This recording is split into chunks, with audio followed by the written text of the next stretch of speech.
Well, I was actually quite surprised that you train an hour a day and that Yeah. cardio isn't a big part of what you do. I think But I suppose once you've amassed that muscle, that sort of maturity in your muscle size and strength, yeah. like you don't No, need that much. when it gets to this point, it's fairly easy to maintain. And I think with everything which I have learned and all the different approaches which I've tried, I know what works best for me. And you can almost train smarter instead of harder. Like what I've noticed is I can do less volume and still keep those, those results. Yeah.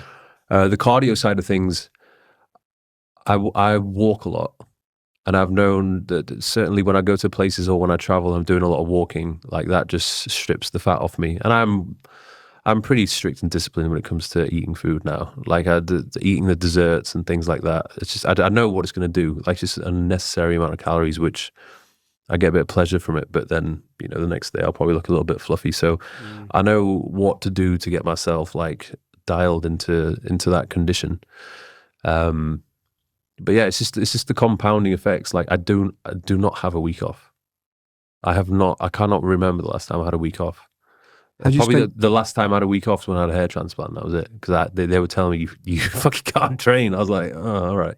I hated it. Well, I think that also speaks to the fact that you train within this sensible range, right? Mm-hmm. Like if you genuinely feel as though you can show up week on week and train with a good intensity and hard, then I think it shows that you're never doing just like unnecessary shit. Yeah. I think one thing I noticed, obviously, when you lift as well, like you lift, you're really concentrating on how you're lifting, where your body is in space, how the weight is moving, the speed in which the weight is moving. And I think that's a sign of someone who's spent a lot of time just like, yes, time under tension and learning the skills, but someone who cares about the way they're moving. A lot of people in fitness, not bodybuilding per se, but just in fitness, is just like, can I just move this weight from A to B? Which for sort of longevity, health, and aesthetics probably isn't the mindset to have. How do you spend a rest day? Do you get, because you said you do 3 days on, 1 day off? How do you spend that rest day? Rest day is usually when I'll just focus on work related things. You don't get antsy about moving or feeling as though not so much anymore. When I'm really on it, what I would tend to do is probably just go for a walk, maybe train core or something like that. So something which is not really that intense. Then that's pretty much it. We just model behavior from people that we might be leading the life that we want to live, or look the way we want to look, or earn the money we want to earn. And I think you need to try and find and attach yourself to some of those people and think about really why you're doing it. Because if the reasons for you doing it outweigh the reasons or the reasons why you eat the cookie or whatever it is that's kind of lying around the house, like you really need a strong sense of why, I think, particularly when, you may be having to provide, whether you're male or female, for the family, you've got mouths to feed, kids, all these other things that you throw into the mix of life, which is super hard these days to try and stay in shape around with what goes on in life. I think you need to have a really strong sense of why you're doing it, and I think your environment and the people in which you that support you within that are really important. Your wife, the people at work, the people that you're in the vicinity of regularly, that can hold you accountable or say, "Oi, I thought for the next 6 weeks you said you're not going to eat those things." And you need those people around you. I think you need constant reminding, or even the people that you might follow on social media, the coach that you might that you might employ for a period of time.